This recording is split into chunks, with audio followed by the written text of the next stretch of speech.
Plus de 140 000 décès en Europe et un Royaume-Uni toujours au cœur de l'épidémie. Le dernier bilan quotidien fait état de 739 morts, c'est davantage que la veille.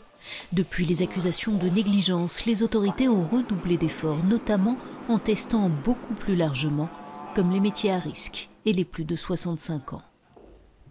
Le ministre de la Santé a même fait les comptes.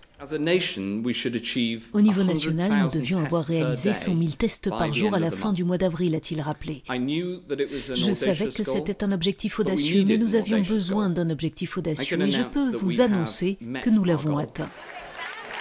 En Espagne, l'immense hôpital de campagne installé dans l'enceinte de la foire de Madrid a fermé ses portes après 40 jours, un symbole, 4000 vies sauvées, mais il ne sera pas démantelé car le pays redoute une seconde vague.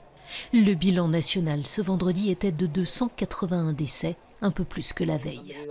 Des représentants sont venus des États-Unis, d'Amérique centrale, d'Amérique du Sud, de tous les pays d'Europe. Ils sont venus d'Allemagne, d'Italie, raconte le directeur de l'hôpital.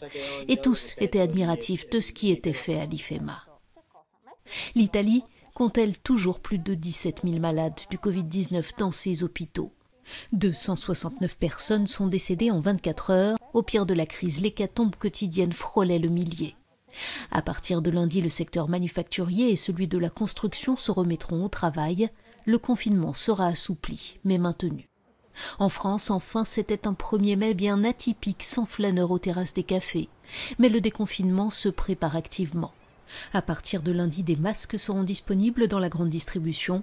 La carte qui déterminera le niveau du déconfinement par département à partir du 11 mai comportait ce vendredi un tiers de rouge.